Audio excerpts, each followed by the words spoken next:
Good morning. This is Pastor Frank, and it's our early morning Bible study. And I want to encourage you to join us. And as we get started here, we'll be talking about a time of change and decision. So I always ask everybody, if you will, when you join us, let us know you're there so we can say hi. You say hi to us, we'll say hi to you. Like the stream. If you like it, it gets out there a lot further. So just click like, and it helps us get out there further. And if you will, share that with others when they get online. If you have a question, feel free to ask the question. It takes us just a couple of minutes to see that, but we can usually not too far ahead if we get a chance to answer the question. So this morning, we're going to be talking about a time of change and decision. And if you, one of the scripture portions that I want to use is Matthew chapter 21, verses 1 through 11. And there again, when you get online, just click like, share it if you can. Let's get it out there as far as we can. And I pray that God can use just what we're sharing this morning to touch others, help our conversation to touch others. And I see my mother's online, several friends. That's great. I appreciate y'all being there. Sister Gail, I hope y'all are feeling better. And we're still praying for you. So we're going to be talking about a time of change and decision. And the disciples, Jesus' disciples, had been on quite a journey for about 3 years. They had left their jobs. They had chose to follow Jesus and had experienced many things that over the years that people before them, generations before them, hadn't experienced and hadn't even thought possible. They seen many miracles, seen calm storms. Some people walk on water. Peter actually walked on water himself. They had healed the sick. They had raised the dead, cast out devil, fed thousands of people with a few fish and a couple of loaves of bread. They had no visible means of support. And I might mention, it doesn't seem that they went around collecting funds. Several places it mentioned that people helped them. And it's very apparent that there was a pretty good level of support for them, but you don't see in the scriptures them actually raising funds. But they had no visible means of support. They had no permanent address. Just think what if you had to fill out a resume, or let's say you had to fill out an application to buy a house today. Just think what that would look like, okay? I'm a follower of Jesus Christ. I can't tell you what my exact qualifications are. I can't tell you how much I make. Can't tell you where I'm going to be tomorrow. You know, it would be ludicrous to try to do. But so these guys have been on quite a journey. However, after 3 years, all of the things that Jesus had told them was coming to pass. Now, I think many of us have been Christians for a longer amount of time, and we find ourselves, if you're watching this morning, we find ourselves in a position where what the Bible has told us over the years is literally coming to pass right now. And and one of the things that Jesus had told them that was going to come to pass, that they dreaded the most, understood the least, was that Jesus was going to leave them. Now, that time was quickly approaching. And so this passage of scripture talks about Jesus coming into Jerusalem riding on a donkey. Now, in his significance, his riding a donkey into the city is significant for several reasons. And I don't want to take a lot of time to go into all of them, but I'll go into some of them.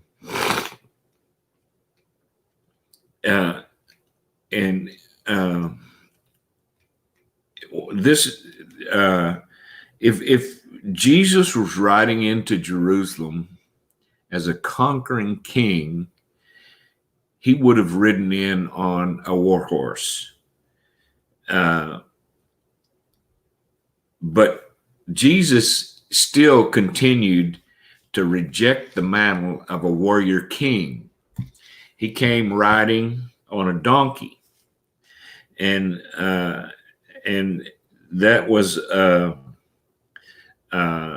not riding in as King of Kings and Lord of Lords, riding in ready to make all of the people submit to his authority, riding in to take charge of everything. And as the people gathered, I think if Jesus had wanted to, he probably could have taken Jerusalem that day, just because of the response of the people. The atmosphere was there, but Jesus rode in not as a conquering war hero, not as a conquering war king. He came in to the city not as a man of war and blood, but a man who is ready to be a sacrifice. Now, I think that a lot of times, if we're not careful, we put everything in the context of, the war and blood. Get what's ours. Don't let anybody walk on us. Don't anything that. But I think it bears some thinking about: are we ready to be that person who makes the sacrifice? And I'm not saying necessarily that we're going to give our life, but I'm saying, are we ready? Are we giving our mindset? Is our mindset to fight and get what is ours, claim our throne, so to speak, or is our mindset that of Jesus, the mindset of one who is willing to sacrifice and serve others? So when Jesus rode into Jerusalem, from the time Jesus rode into Jerusalem, the changes were so rapid, the disciples felt like they were spinning inside a whirlwind. They were overcome by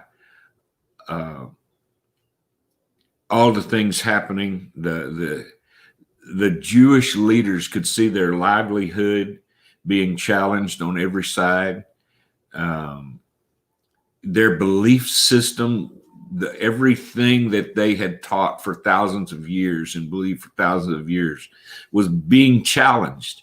Their authority was challenged. They weren't used to, their authority was actually law, so they weren't used to that. Their authority was challenged. Their priesthood was challenged. And in fact, the truth is they never really recovered from this day, from this event. They never really recovered. Jesus had to make a decision. He knew what was going to happen, yet he decided to go to Jerusalem, even though he knew the suffering that would follow. The Jewish leaders, the Jewish religious leaders, they needed to decide what they were going to do. And they made woefully terrible decisions. They tried to stop praises to God. Now, listen, that's something that even the people there, what have been called the common people, knew wasn't what would happen. And of course, that's the saying of Jesus says, if these people stop praising me, then even the rocks and stones will cry out. So the people had to decide what to do. And this really isn't they're usually willing to go along with the flow. They're usually willing to follow someone's lead. And now they're having to make decisions on their own. And I think this is one of the things that Jesus did, and maybe it doesn't seem that was overtly done on purpose, but it was one of the things that Jesus did, that he caused people to have to make decisions. He caused them to have to decide what they were going to do on their own, not just listen to what someone says and say, oh, we've got to do that because they said it. He gave them some authority to make decisions on their own. So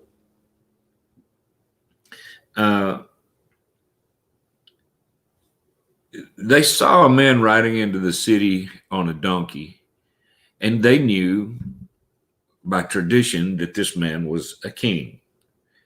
And also, it meant they knew he was riding into the city in peace. So people had to decide how they were going to respond to that. Were they going to say, I see this guy riding in on a donkey, he's a real presumptuous fellow. Who does he think he is? Or are they going to say, this is a king, we need to welcome him like a king? And you know, and let's face it, this wasn't like today. There hadn't been any flyers put up. There hadn't been any announcements, no emails sent out, no prior announcement. They were at a place where they had to make decisions now. And the thing that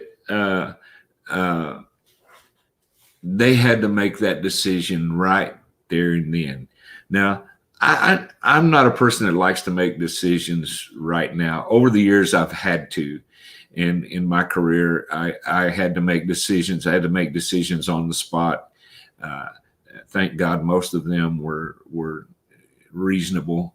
But I like to think things over. I like to sit down and look at how things, and I like to make decisions. This wasn't that time, and we face times in our lives that we need to make decisions.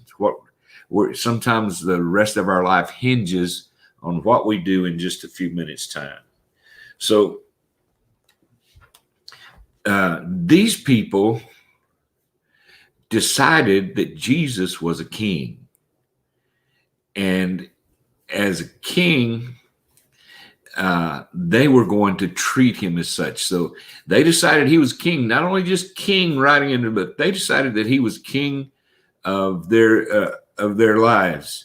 And as they They ran, they got palm branches, they put them down for the donkey to walk on. Some took their outer garments and they laid them there. And then they began to cry out that, and they didn't care who saw them or what. They decided he was their king just 6 days before he was to be crucified. Now, we always are faced with decisions. We're faced with decisions what to do. We're faced with decisions of when to do things. We're faced with decisions. So these people had to decide at this point who Jesus was. So this morning, I want you to understand something.